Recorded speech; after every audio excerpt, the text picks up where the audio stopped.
So today I have a question from one of our friends who wants to take the call to adventure. I mean, isn't that what life is all about? But he's a little unsure, so he asks the question. He says, Elliot, right now I'm facing this problem that I hope you could help me with. I'm 18 years old, a university guy who lives in country A. There's a problem. I really like country A, and I'm comfortable here. I have friends, I have relatives, and the country itself is great. But I'm not studying what I like. Now, I have an option to go to country B and study what I want there, but I don't know anyone there. No one. The university in country B is better, but the country itself has some problems. And I'm scared because I'm a little darker of complexion than many of the people in that country, and I'm afraid that they won't accept me or allow me to be friends with them. Please help.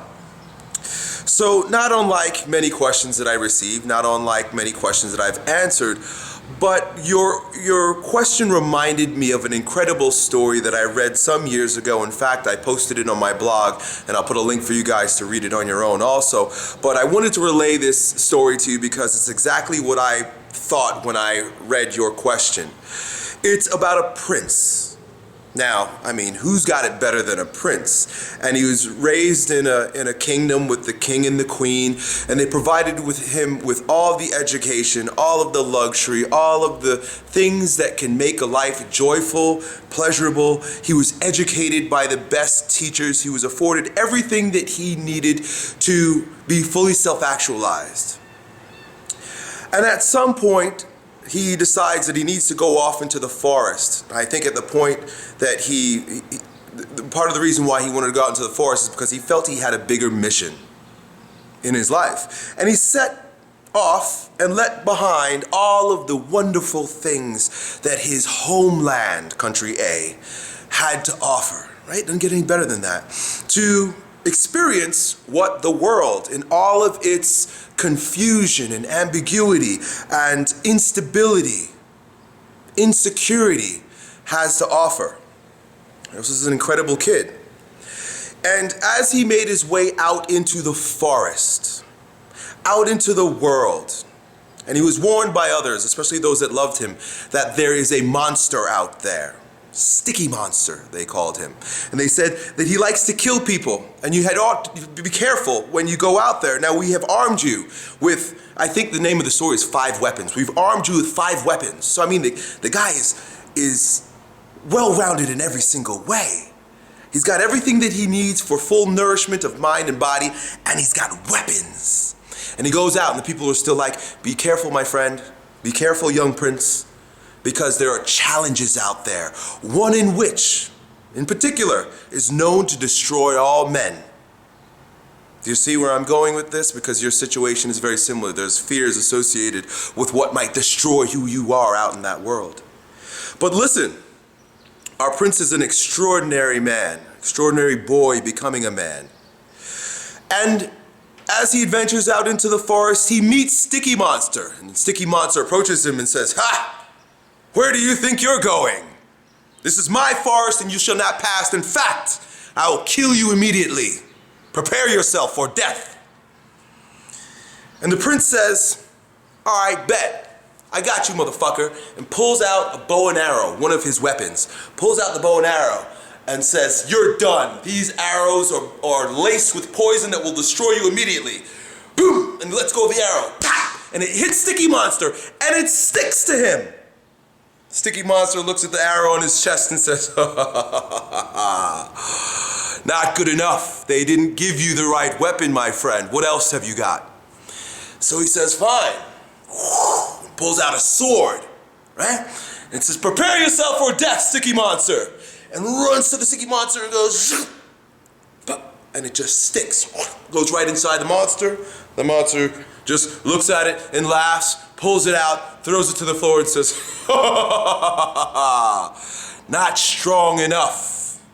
Prepare yourself to die." He has no more weapons left. He has no more arrows and no more swords, but he's got his 2 fists.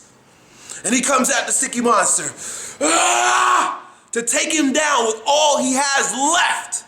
He's not giving up. He's giving everything he's got, even if he has to scratch, claw, bite, and spit his way past this monster. His arm gets stuck and he's looking up at the monster. And he says, "You're going down, motherfucker." And gives him his other fist. And the sticky monster says, "Prepare to die." And our young prince says, "Fuck you." Gives him his leg, bang. That leg sticks, bang, his second leg. And he looks up at the monster and says, "I bet you think you've got me, don't you?" The sticky monster says, "You are no challenge for me. Now, I will eat you alive." And the prince says, "Go right ahead. There's a fire in my belly that will destroy you if you consume me. If you wish, take my life, but you will pay the price." The monster is shook. He stops for a moment and thinks, wait a second. This is unlike any other competitor I've ever seen, any other warrior I've ever seen in my life. He's willing to give his life to the very end. And even in his death, he will succeed. If I eat him, he doesn't lose, but perhaps I might. And he changes his tune and says, "I don't know what it is about you, Prince." And he lets him go. Says, "But there's something special and I'd like to learn more about this fire in your belly. Because clearly you have a weapon that destroys all challenges." That fire in his belly is what allowed him to be the powerful man that then took that sticky monster and transformed him into a bearer of peace. He begins to teach the sticky monster. He reins in the challenge and makes it an ally. He takes the enemy, the challenge, all the things that he felt weak up against, but still persevered in the face of that adversity. Down to the point where his life was about to be ended, but did not give in to fear. And he made that enemy his ally.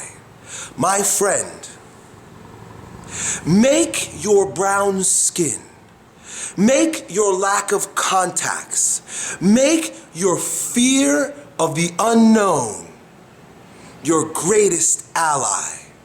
Move out into the forest. And with every challenge you have, you give the only weapons you have at your disposal. You give everything that you've got to your very last drop. So that in the end, all of the things that scared you, all the things that push most people away because they won't venture out into the forest because of that monster, will become your greatest ally.